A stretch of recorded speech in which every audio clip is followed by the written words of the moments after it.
You've seen Greg on Bench Mob as the hot takes guy, the lover of Mets, Giants, Nets, and of course, can't forget LeBron. We get to know Greg as the motivator, the recruiter, the curator of high level basketball and how it should be played. This episode, get to know Coach Greg. Yeah.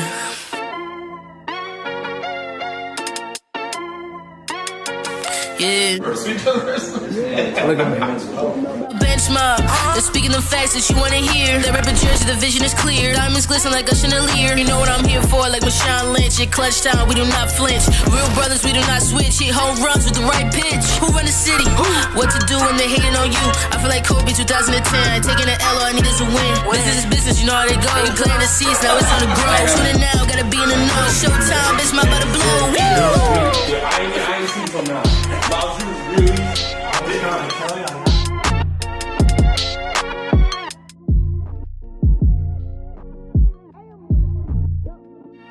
Bench Mob Podcast. What's up, bro?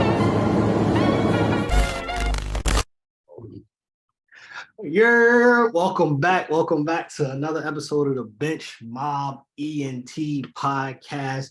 We got a little something special, a little different for you. Greg is on the other side of this. He's getting interviewed today. We do an episode about him and his coaching journey, training, basketball, everything like that. How you doing tonight? I'm good, bro. It's a little weird to be on the other side of this, but I'm good. I've been looking forward to this. What initially sparked your interest in coaching? Knowing you, being that you played ball, and you started coaching, you started training at a younger age than most. It wasn't like you, all right, I couldn't play no more. Oh, I got slow. I got out of shape. I'm fat. I tore my ACL. It was nothing like that. It was just, oh, Greg started a training business. Greg's coaching now. So what sparked that for you to be like, all right, I'm gonna get into coaching? Ruben did that. Honestly, that's really what happened. It kind of happened by mistake because the training players was all because of Ruben. I was doing that because I wanted to train him. I saw at an early age he had talent that I didn't have, right? Just athletically, physically, the things he could do on a basketball court, right? There were things that I couldn't do. So I noticed that pretty early on, and I wanted to be there and wanted to be as helpful as I could to him to make sure he could get to places didn't get to. So that's where it came from, and it went from us training together, and that's kind of how we got into the whole, oh, now I'm a trainer, right? Where I'm training all these kids, and people are coming to me, and word of mouth kind of got around. And I started training players that are pretty good, including you. So it kind of got around pretty quickly and caught fire, and then from that, went from training and went from that to like trying to find a good AAU program for him to play in. And we stumbled on the Unity Legends in Wellington. And then I was just kind of sitting on the bench in Wellington throughout the season. I didn't say a word. I didn't until Wellington started asking me to say something, right? Like we Wellington got close on that journey kind of with Ruben in that team, his team.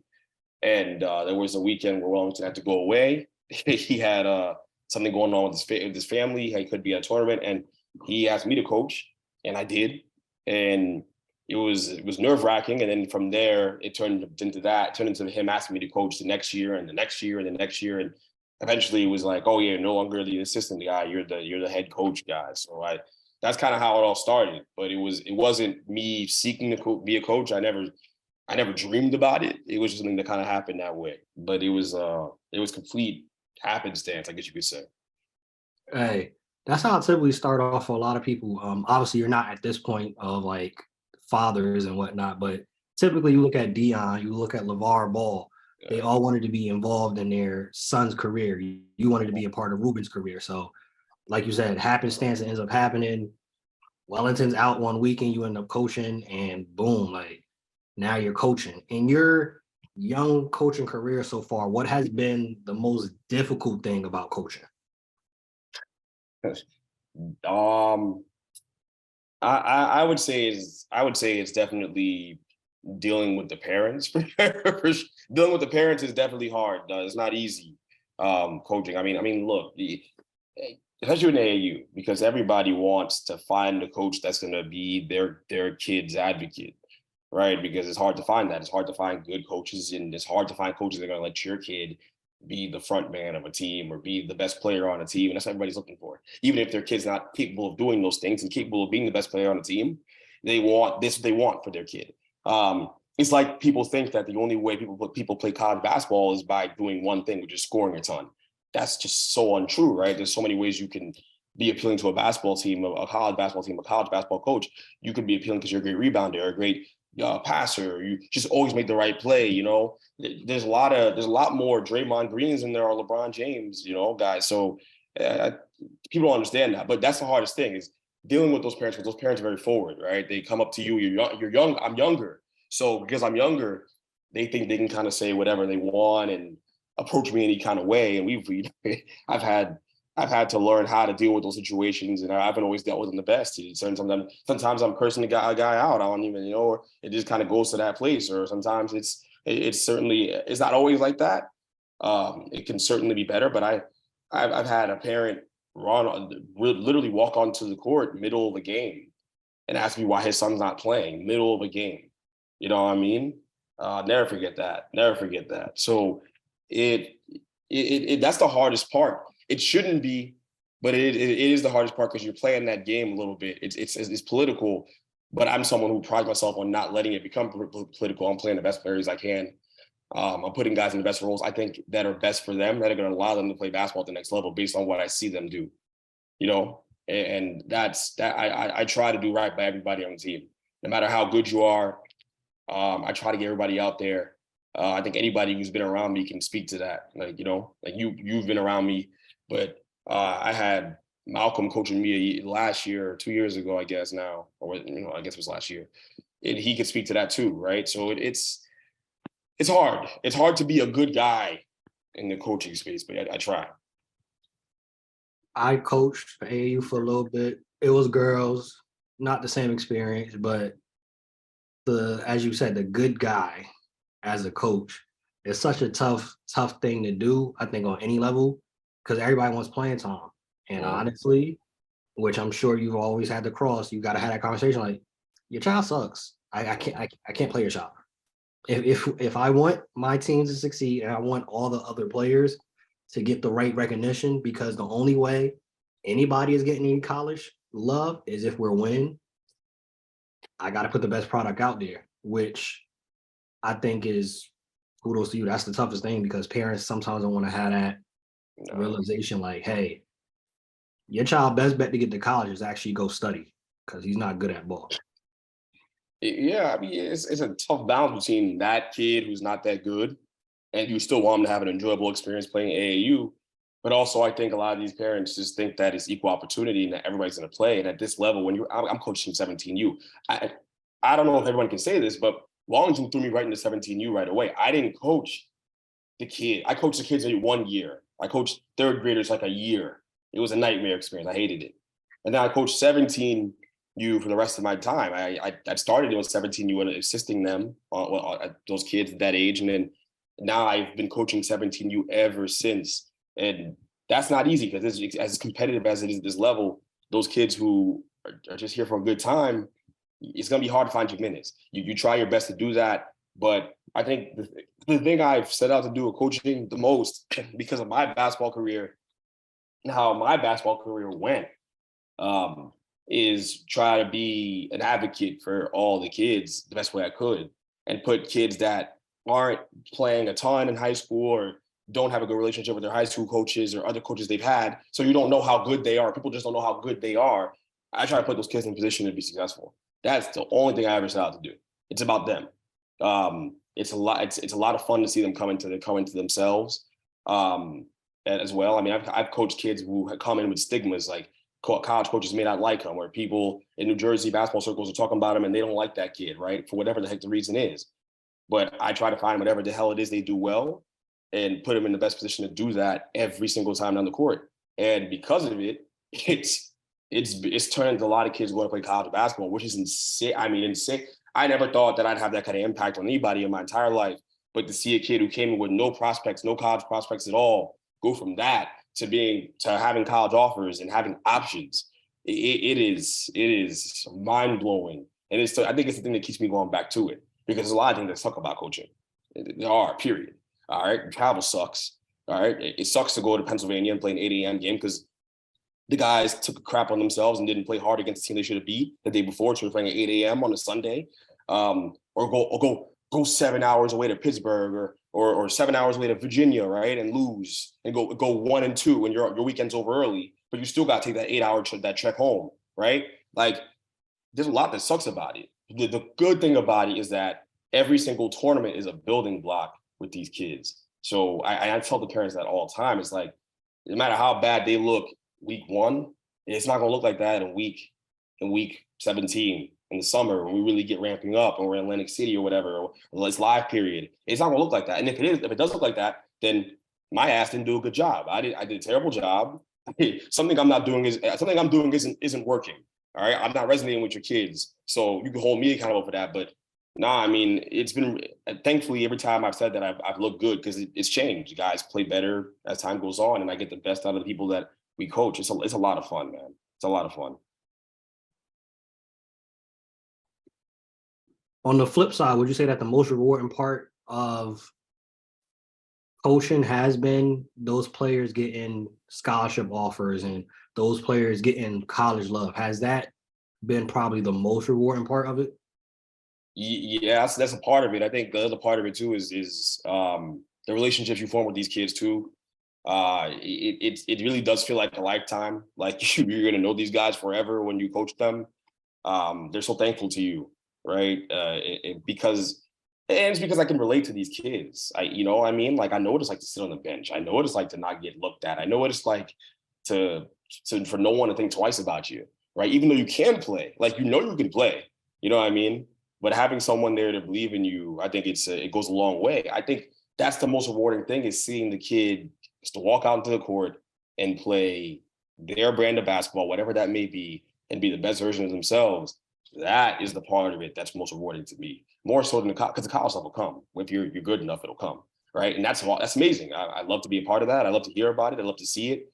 But just watching these kids get to play their own game and play freely, man, it's a lot of fun, because oftentimes these kids are much better than what you think they are.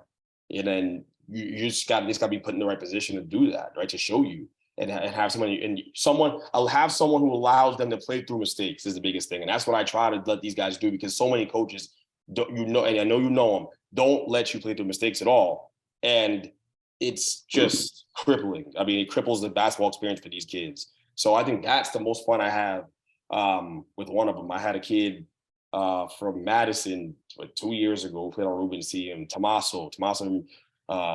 He played with me.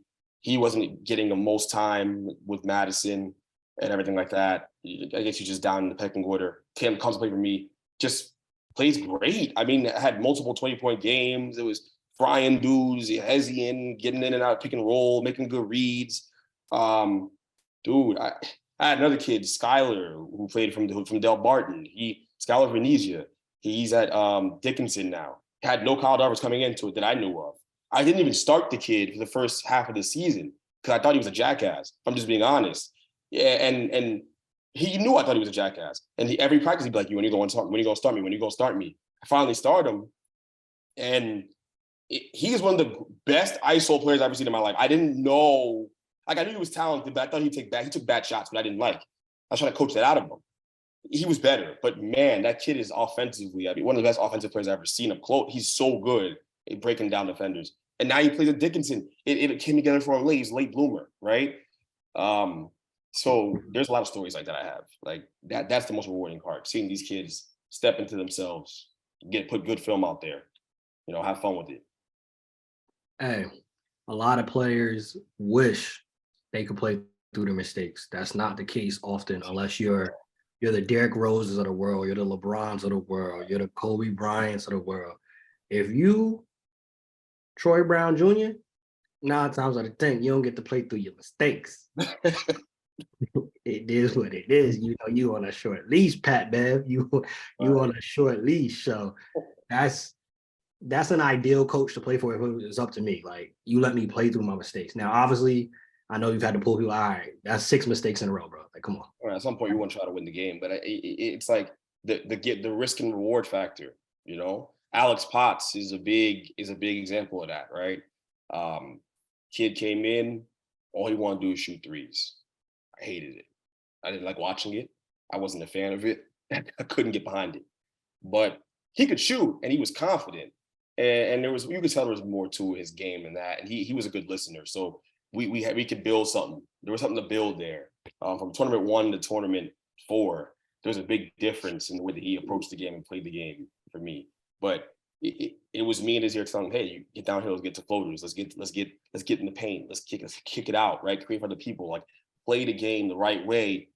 And your shooting is icing. You the fact that you can shoot like that will send you to college. I told him that. That's going to send you to college. You're going to play for somebody because you can shoot the hell out of the ball. But you got to make other guys better. That's part of it too. You can't just be a guy at 5'10" who's just going to walk in and shoot the ball. You know, just be Reggie Miller. Like, that's not what you want to do. I'm telling you, you don't want to be put in that box. All right, like, and so his game and the way it's like, even this season at Lincoln, he's playing. He's getting the game for me as like 10 rebounds, 8 steals, like 4 or 5 assists. And I'm like, that's the influence I made on that kid. Like, I see it. I see it. It's so rewarding to see that, man. Like, more so than the college offers, because that stuff will come true for a kid as talented as he's talented. It's just he needed someone who believed in him enough to let him play through mistakes. He's gonna make mistakes. You're telling a kid who doesn't normally pass to pass the ball. He's gonna turn the ball like hell. He's gonna turn it over crazy. You gotta let him go through that. You know what I mean? So it's a lot of fun to kind of have to go through that, man. And I took a kid from Livingston, and I'm rambling, but I took a kid from Livingston, Nuvik Das. He didn't play a minute in varsity the year before he came to play for me, and he actually asked me to train him. I knew him from the Y. He asked me to train him. I trained him in the summer. Told him to try out for Unity. He tried out. He had an amazing. I mean, dude, you would love this kid. You may have seen him when you came out to my practices, but he makes all the right plays. He gets him to the floor for loose balls. He makes the hockey pass. Right? He's not trying to get the assist by passing it to you. He's supposed to make the right play. He's always in the middle of things, getting the ball. Just a winner in every way. And he knocks down the 3 ball at a nice clip. Right? Like, I love that kid. And he, because of that opportunity, because he came to play for me and had a good season, got good stuff on film, now he goes to Darrow Institute up in New York, and he's playing prep school ball with a good chance to play college basketball when he never thought that would be possible. And every time I see his parents, it's like, you know what I mean? You would think I'm the second, I'm Noah or something. Like, you think I'm the second coming of whoever the greatest human being on earth is. Because the influence and what I was able to do for that kid is crazy. But it doesn't make my head big. It makes me happy. Because I wish I could have somebody do that for me. So I'm just doing it for the people. That's what I'm doing, right? I don't do it. Just for damn sure I don't do coaching for the money.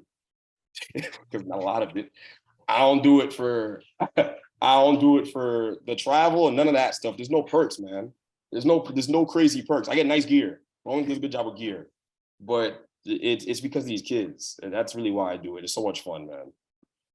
When you look at it, obviously you just mentioned the perks is really the gear, but at some point, do you see yourself possibly doing this as a full-time thing? Like, if a high school offered you something, or if a college offered you an assistant coach position or something like that, could you see yourself possibly doing full-time coaching?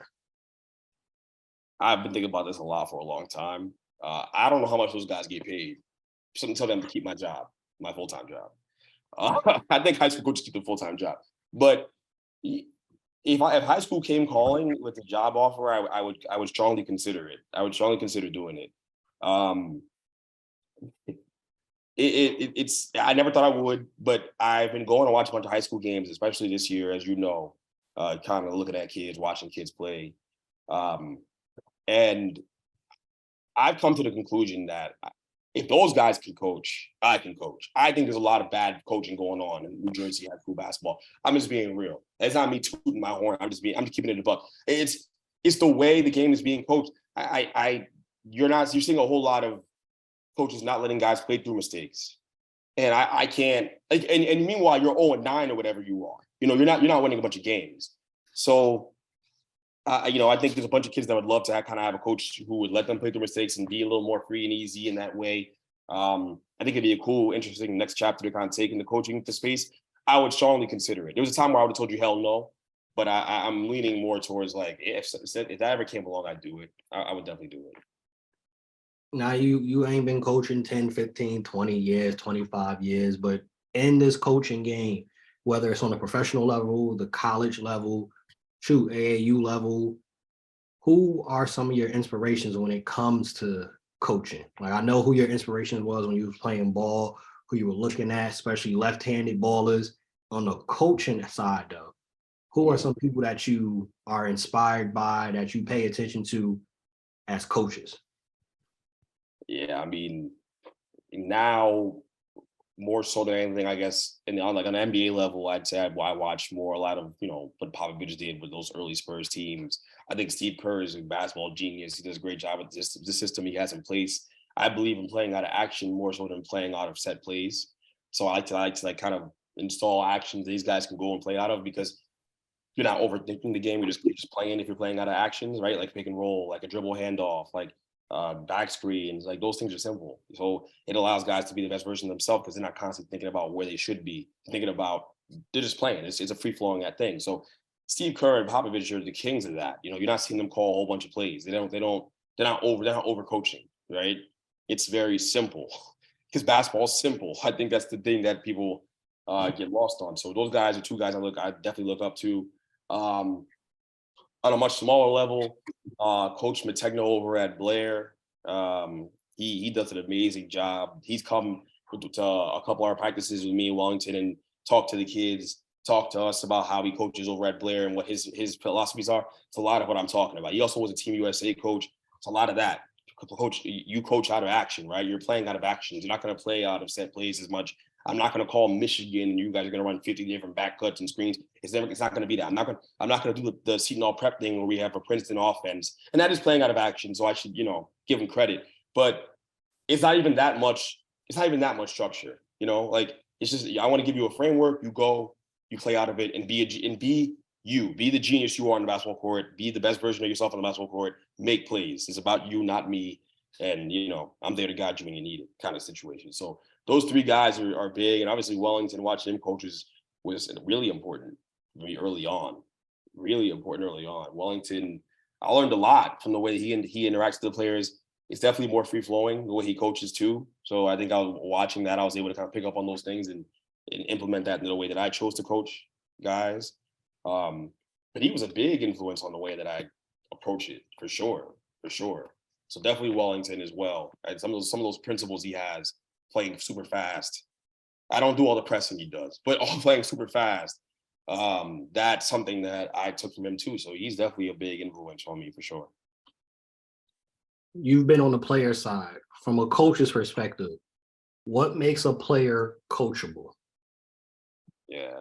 I can tell you what doesn't make someone coachable. What does is their willingness to embrace the criticism you're giving them, right? Because it's always going to be constructive. I'm not going to be out here cursing you out on some, and demoralizing you. But not just that, but accepting the role to help. Here's what it is: if a player is coachable, if they accept the role that allows the team to be the best version of themselves, right? If they are about the team's success as opposed to their own success, if they're not worried about their numbers, right? They're worried about the team winning games. So cliche, something everybody says, but damn, like it's a sickness in basketball right now. How many kids just only care about themselves at the end of the day? They care if they can score 30 and you lose every game, but they score 30 every game and that's all they care about, right? So I hate that. I have no patience for it. I struggle with the kids who are like that, because like that's not what this is about at all. Like it's why I tell people all the time, and I've been saying this forever, I don't care. You can beat someone one-on-one 50 times in a row, and it doesn't make you a better basketball player than them, because basketball is a team sport. And so if you get a walk on the court with 5 other guys, you have no idea what you're doing, can't play with them, right? You have no idea how to play with those guys. Then I'm gonna take the guy who you just beat 50 times in a row because he probably is better. He could be a better team player than you, right? That's really what it is, man. I mean, it's about the guy who embraces what comes with winning, the sacrifice that comes with winning. That makes a guy coachable. Do you embrace that or do you not? Because most guys don't want to win. They say they want to win, but then when it's time to do what you have to do to win a basketball game, you'll find out real quick who's all about themselves and who's actually coachable, right? I've had these conversations a million times with guys. Like, I can name, I'm not gonna name examples, but it's a work in progress, especially with kids at that age. They don't know. They're not, and that's another thing. I mean, these guys are coming from high school basketball programs, right? And you would think that they would know what it takes to be a winning player, and they don't. So what are you teaching at these high school basketball programs? Like, what are these high school coaches doing? These guys don't know what it takes to win. These guys don't care about what it takes to win. That's not their primary focus. I can't get behind that.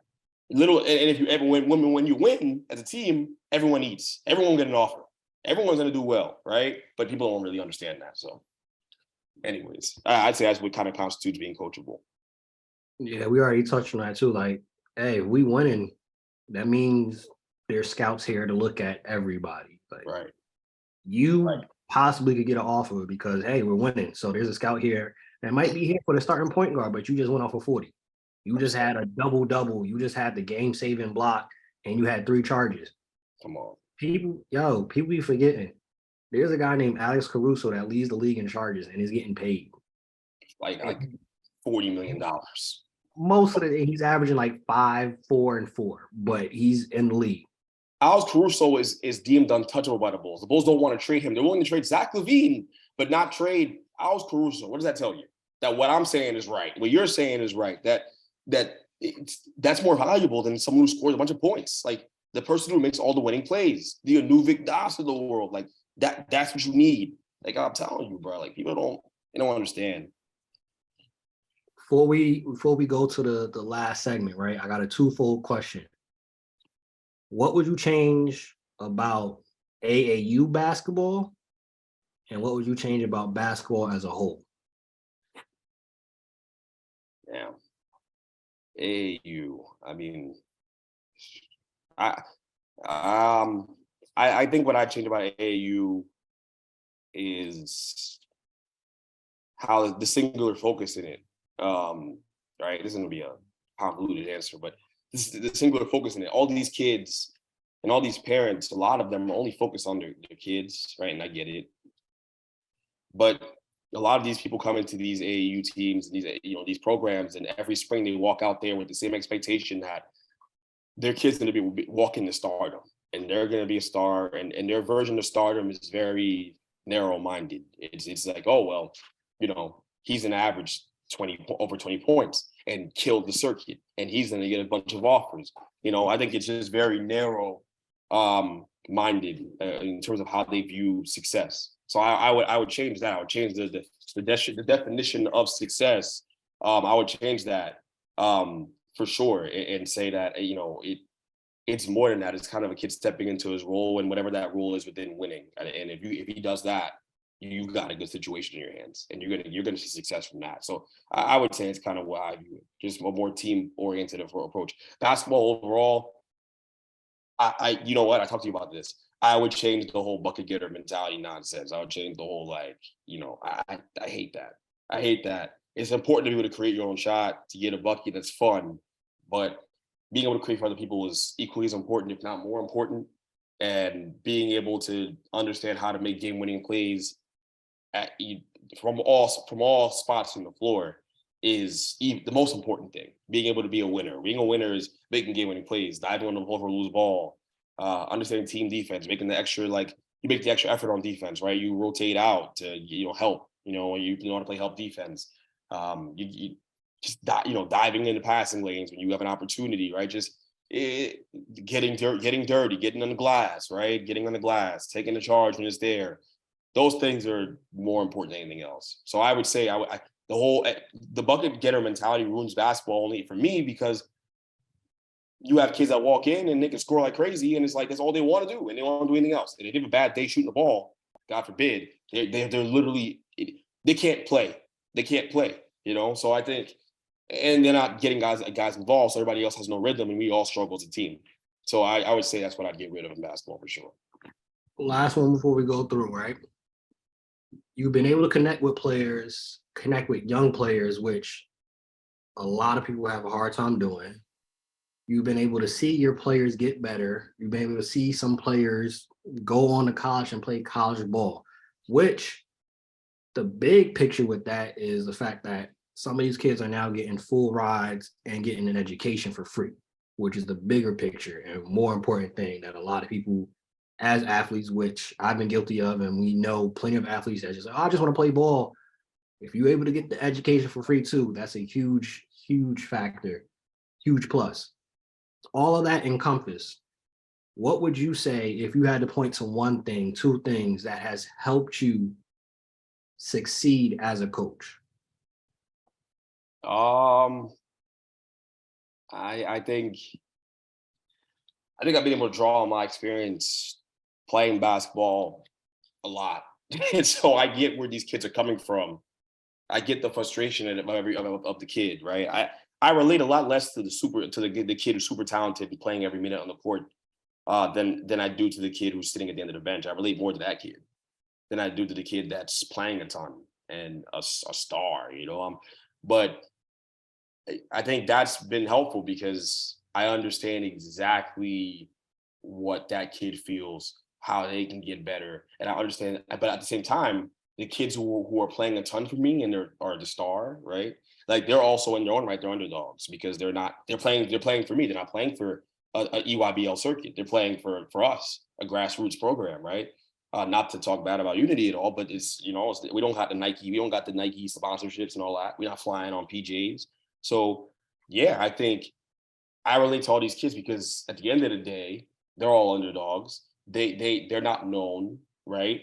And I'm able to relate to those kids from that aspect because that's what I was. So I get it. I get it. At the same time, I think also what I've been able to take from my experience playing basketball is my evolution of how I play basketball now, how I see it. I don't see basketball the same way I saw it when I was 18 even. Like I don't see it the same way. Now I see it from how do I get wins? Like how do we win? Like what do I do to win a game? Right.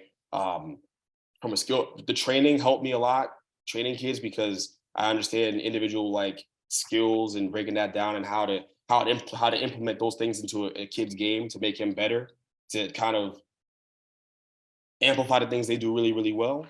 Like I understand that too. So I can on the fly with a kid be like, yo, this is what you should add this to your game. It'll change everything. And it does. Like it works. So I think those two things have been big. But from the people part, because coaching, the hardest thing about coaching is the people part of it and connecting with the people, like you said, it's because I relate to a lot of them. I understand. Like I get it. I don't talk, I don't bullshit, I don't BS them. I talk to them, you know, the way that they would want to be talked to like an adult. And at the same time, I can relate to them. So when I talk to them, they know it's coming from the heart. It's not coming from a place where I'm like trying to get rid of them or like people know I mean, it means something to me. So I think that's kind of where I've had the success. We're going to go to the last segment. We're going to call it the fourth quarter, 2023, the fourth quarter. This is the last segment. We're going to ask some questions, break down some other things, a little bit of rapid fire within here. You mentioned, if the right high school called the money right, this is right, I might consider it. What's your dream coaching job? Oh, man.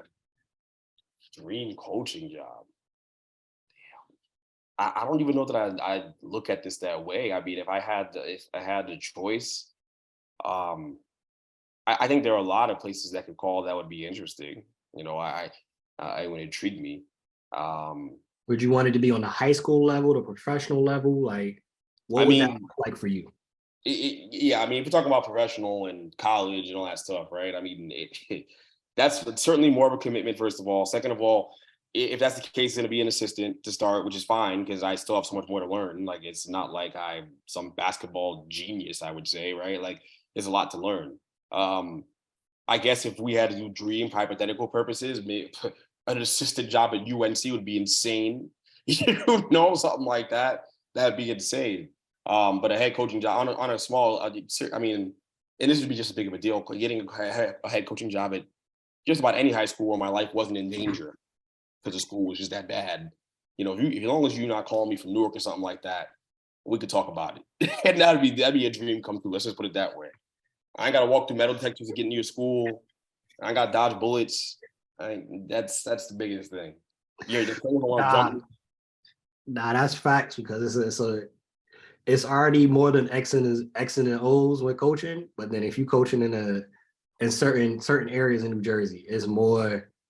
That's a bigger coaching job because you talking about your life and the lives of your players. Like you got to be on the lookout for. That's something different. To be able to just play, just coach. That's an ideal situation right there. Right. That's what I'm saying. I just want to be able to coach. You know, so if East Hanover calls me, oh great, let's do it. You know, if Livingston calls me, great, let's coach, let's do it. That's a dream come true, man. Like, just don't call me from Camden. Don't do that. This is like the high, Camden. Yeah. If you could coach any NBA team in history, what team would you coach? Oof. Any NBA team in history. You want that 2015, 2016 Cavs team? You want to coach the Kobe Shaq era? That's funny. I don't want to coach Kobe Shaq because I would hate to be in the middle of whatever the hell they had going on. Those two were going to be hard to get along. To make them get along anyways. And Kobe seemed like a savage. Like the guy rest his soul. But I think that first Miami team, the one that lost in the finals to Dallas, I think I'd want to coach that team. I getting LeBron to shoot throughout the season would have been a big emphasis. It would have been interesting to see how that worked. I think LeBron would have hated me as a coach. But yeah, or kind of get me fired. I'd be fired. But yeah, I think that would be the team I'd want to coach is that team. I think that team had so much untapped potential. And it was for stupid reasons, like LeBron taking a backseat to Dwayne Wade, which is just ridiculous on so many levels. So I think that would be the team I'd want to coach and try to snap them out of that nonsense and get him a 5th ring. Down to, as a coach, right? What's your philosophy in that situation? Are you going to draw up a play to win, or are you going to draw up a play to tie? I guess it depends on how the game is going. I'll be honest. I mean, I prefer to play for the win depending on how things are going. If guys are tired, and they we've had a long game and it's been a very up and down, fast-paced game, and guys are constantly tugging on their jersey trying to get out of the game. We're going for the win because you can't play overtime. But if it's been a pretty balanced game in terms of pace, I would probably go. I would go for the 2 to go overtime. And it also depends on if I think we're better than them too. Like I know, as a coach, like when you step out there, if you're outmatched. So if we're outmatched, and sometimes we are, I'm going for the win to get the hell out of there as fast as possible. So yeah, I'd say most of the time I'm going for the win. I'm usually, my teams have been pretty talented. So, but I still prefer to go for that win if we can. Phil Jackson, Coach K, Greg Popovich. Who are you going to keep as the head coach? Who are you going to make the assistant coach? And who are you going to fire? Greg Popovich, head coach. Phil Jackson is the assistant. Coach K is, is he out the door, you said? Yeah. Yeah, he's out the door. He's out the door. Oh yeah, speaking of, you mentioned UNC. Hey, Hubert Davis, we gotta make that happen. I know you got a position on the staff. Y'all been up and down this season. I'm a UNC fan. Y'all might need Greg there. Y'all might need Greg at the practices to help out because y'all not playing up to y'all potential this year. Y'all really aren't. And y'all really upset me watching these UNC games. Y'all making me mad, bro. Because we should be a top 5 team, easy. I struggle watching that kid Caleb Love play because he's the bucket getter kid I talk about.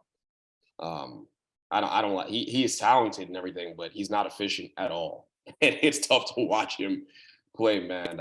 The only way he affects the game is by scoring. He's not scoring, he's not doing anything. So that's why that's a big part of the reason why they're struggling. I think there's something there for sure. Who would you say is the number 1 college recruit this year? Are you having DeJuan Wagner Jr. as the number one? Who's your number one college recruit? From what I mean, just the best player in high schools can't land like the best. Wow, I think it's between DJ Wagner, or I would go with the kid Dylan Harper. Man, Dylan Harper is. I'm not saying because he's lefty. That's icing on the cake. The kid is really good, fluid, can score at all levels, obviously, which is that's like the tip of the iceberg stuff for those guys that are that good. But seems to just make the right play too. Seems to make when he's out there. I like him. I like him a lot. So I'd say between those two guys, I don't like giving you a straightforward answer. But DJ Wagner has been like the consensus guy for the longest. He's actually not number one in the class anymore by the numbers, by the rankings. But I would say that he's still probably the best player. And then Dylan Harper's right there behind him. That I've seen anyways. Outside of Victor Wembanyama, who would you say is the number one NBA prospect coming into next year? Are you looking at Scooter Henderson? Who do you see as a number one player? Scooter Henderson's crazy. That kid Amon Thompson is crazy too. The kid that I've been paying attention to a lot is at Baylor, Keontae George. Keontae George, I love a lot of the things he's doing. I love his game because it's hard to find kids who are natural bucket getters like he is, who can score at all levels, and it's effortless to him. But then also he plays the right way. When he off the catch, he's making 0.5-second decisions, which is incredibly important to playing efficient basketball. Like you catch the ball and you kind of know I'm making the swing. I'm coming off. I'm going right into my action, getting right to the screen, or I'm jabbing. Like he just knows. He attacks quick and decisively, but he doesn't just attack for himself. He attacks to get other guys open and make a play for other guys. Because at Baylor, they coach basketball the right way. They do a great job. They just do. It's why they've been one of the best basketball programs in the country for a while now. So I like him a lot. I think he's a kid that I would say outside of those everyone else you named, him and Brandon Miller from Alabama was really good too. But I'd say he is the kid that I would look at like you could justify him going number one overall. I think after all the workouts are done, like there'll be a conversation like not him. Obviously, he's not going number one. The kid, the freak from France, is going number one. But he would go number 2 or 3. He's gonna be a top 3 pick, I think, when it's all said and done. He's that good. That Keontae George kid, he's the real deal. Before we get you out of here, right? Now, all the NBA teams have played pretty much at this point at least 41 games. We're at the halfway point, essentially. Who do you see as the favorite to win it all? And who do you have as your MVP as of right now, pretty much at the halfway point of this NBA season? The favorite to win, the favorite to win it all is tough. Celtics are my favorite to win it all. I think they're the best team in basketball by a mile right now. I think the rest of the team that NBA that can contend are just injured and dealing with injuries. You know, I don't trust the Warriors. I'm not buying stock there. No one can get me to do that at all. The Western Conference is wide open. But I think the Celtics are the best team in basketball. I don't think that's much of a debate. If I was going to pick an MVP candidate this year, I don't know, man. People gonna call me crazy. I think what Bron is doing right now is crazy, bro. I think what Bron is doing right now is insane. I don't know where they are in the standing. I think they're probably still 11th or 10th. I don't think they're in the play-in yet, but or you would be if you were 10. But if that team makes it to the play-in, seriously, there's no justification for anybody else being the MVP besides him because he's literally fulfilling all of, like, that's what the MVP means, most valuable player. He is dragging a team that would be a G League team under most circumstances to relevancy and to the playoffs, to playing meaningful basketball games in the spring when that team is horrible, man. Like, that team is bad. They're not good. And you know, for that, when Gabriel's getting big minutes for them, he plays hard. God bless him. But come on, like, what are we talking about? They're a game back from the 10th seed. Come on, man. Like, what Bron's doing with them is insane. It's really ridiculous what he's doing. So he won't win MVP because people don't look at it that way. Someone like Jokic will win it. Someone like Jason Tatum will win it. Even Luka will get consideration and win it, right? Even though I think Luka's a big part of the problem with them, actually, as opposed to the solution. But that's a whole different conversation. I think LeBron is serious. There's some serious MVP conversation for him. And in this part of his career, to be doing what he's doing. He had 48 the other night. Like, it's ridiculous what he's on. Yo, the crazy thing is, like you said, the West is so wide open. They are only 2 games out of that 6th seed. That's how wide open the West is. If they could make a trade, if AD could come back at some point, the Lakers could make a little run. I don't think LeBron will get MVP. I think we're hearing all of the people talking about Jokic getting that 3rd one. Mm-hmm. Number 1 seed right now. Nobody expected the Denver squad, especially with Murray. He don't look like himself fully yet. He's still recovering.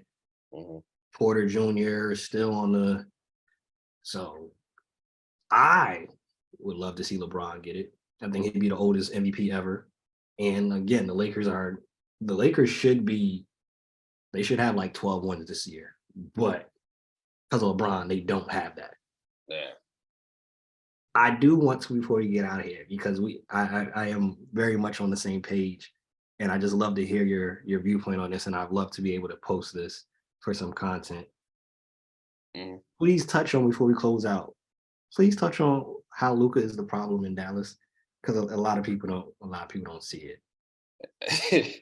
I watched Luka play in person about 2 weeks ago, and he's a basketball genius. He's incredible. He is. There's not enough good things you can say about Luka Doncic and how brilliant he is as a basketball player. He's amazing. Seriously, one of the best players I've ever seen play up close in my life. But when you dominate the ball that much in the roster, where you have other guys that can create up the bounce, like Spencer Dinwiddie can legitimately play out of pick and rolls and create for other people. I watched it in Brooklyn for years. I know he can do it against the highest level of competition. He's a really good basketball player, a fringe all-star guy. You let him really play basketball the way he wants to play basketball. But all they have him doing is he stands in the corner and he's shooting threes to the point where he's one of the best three-point shooters from the corner in the NBA right now, statistically. You can't win that way. He's icing out his teammates the way he plays. All the dribbling, you're dribbling the clock down. Like it's hard to watch because there are guys out there on that team that can help them. That's why Jalen Brunson left. Jalen Brunson didn't leave because New York was calling his name. Yeah, that's part of it. Okay, but it was really because he couldn't play alongside Luka Doncic. He couldn't become the player he needed to become. Right, the All-Star he is now, playing with Luka Doncic. That's the reason why we are where we are. Right, Luka just dominates the ball way too much. Right, it's just too much dribbling. It's too much dribbling the clock down. It's too much. His post-ups take forever. He takes forever to get to his move. Right. Because it's purposeful. He plays slow, but while you're doing that, you're icing out your teammates. And when they play bad, uncoincidentally, it looks horrible. They're not making any shots because no one else is in rhythm. Because no one else can be in rhythm. Because Luka has the ball in his hand the entire game, literally, like he's not sitting. And he's complaining to them about getting an upgrade and all that stuff. He wants the team to upgrade, but it's like if you bring Zach LaVine in, you guys aren't going to mesh because you the way you play, you're gonna turn him into a spot-up shooter. He's not with that. So it's just a hard situation all around. Luka is very much James Harden, very much Kobe Bryant, those years where everybody was wondering why nobody want to go play with Kobe.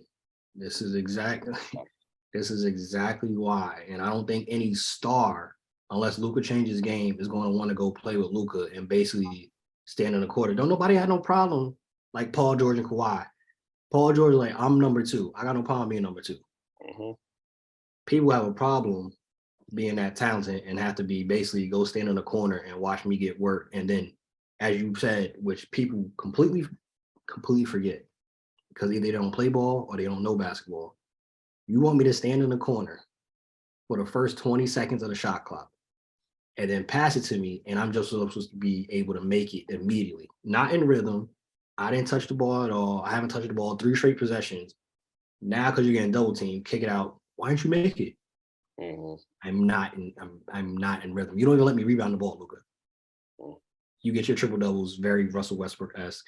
You're gonna get your triple doubles. You're gonna get your rebounds. I'm not even in rhythm. But you can make the case he's a selfish player. You're passing the ball to a guy to get the assist. You're not passing it to him for the hockey assist to make the next best play. You can make the case. You could make a real case that guy's selfish. Triple doubles and assist numbers don't mean anything to me. I thought the years where Rondo averaged assists, crazy assist numbers with the Celtics, I thought he was a little selfish those years. I used to say people get mad at me, but I think if you pass the ball to someone with the expectation you're getting an assist, that's the definition of selfish, because you know exactly what you're doing, right? You know it's going to impact your numbers, right? It's about if you're playing the game and there's no thought. That's why I admire LeBron James so much, because LeBron, for all those years, there was never a selfish bone in the guy's body. He made the right play 95% of the time. That's just who he was. He would pass the ball to you to get it to the next best option. Sometimes he's such a good passer, he would get it to you and it'd be an assist because it's such an easy look for you. You just created such an easy shot. You know what I mean? But he made the right play every time down. Like that was his genuine intent. That's why I appreciate him, because nowadays you see guys like Luka come along and they're like, oh, I look up to LeBron. No, you don't. You don't play like him. You don't play like him anyways. Yeah, that's just what it is. You don't. But and everybody and their mother, whenever it was a chance, will love to go play with Bron. Everybody and their mother, and you can't say everybody is signed up to play with Luka. Right. You already know the vibes. If you stay ready, you don't got to get ready. Bench Mob ENT, we out. Peace. Peace.